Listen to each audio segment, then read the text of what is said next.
Pilar penting demokrasi adalah partai politik. Namun, kepercayaan publik terhadap partai politik di Indonesia selalu rendah. Pertanyaan, apa kebijakan yang akan Anda lakukan untuk melakukan pembenahan tata kelola partai politik? Waktu untuk menjawab 2 menit dimulai dari sekarang. Saya rasa lebih dari sekedar partai politik. Rakyat tidak percaya kepada proses demokrasi yang sekarang terjadi. Itu jauh lebih luas dari sekedar partai politik. Ketika kita bicara demokrasi, minimal ada 3. Minimal 3 nih. 1 adalah adanya kebebasan berbicara. Yang kedua, adanya oposisi yang bebas untuk mengkritik pemerintah dan menjadi penyeimbang pemerintah. Yang ketiga, adanya proses pemilu, proses pilpres yang netral, yang transparan, jujur, adil. 3. Dan kalau kita saksikan akhir-akhir ini, 2 ini mengalami problem.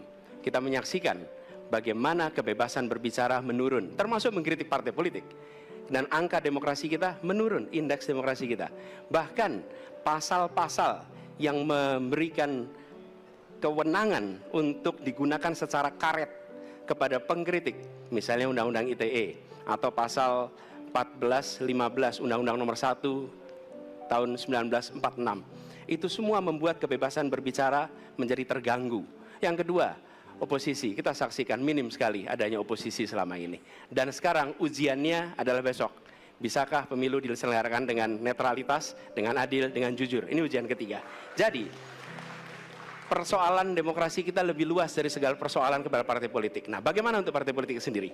Partai politik perlu mengembalikan kepercayaan. Tapi di sini ada peran negara.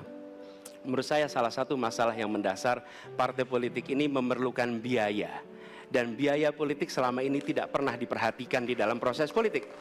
Untuk kampanye, untuk operasional partai, semua ada biayanya. Sudah saatnya bisa dipertanggungjawabkan. Jadi salah satu reformnya adalah reform pembiayaan politik oleh partai politik. Terima kasih. Baik.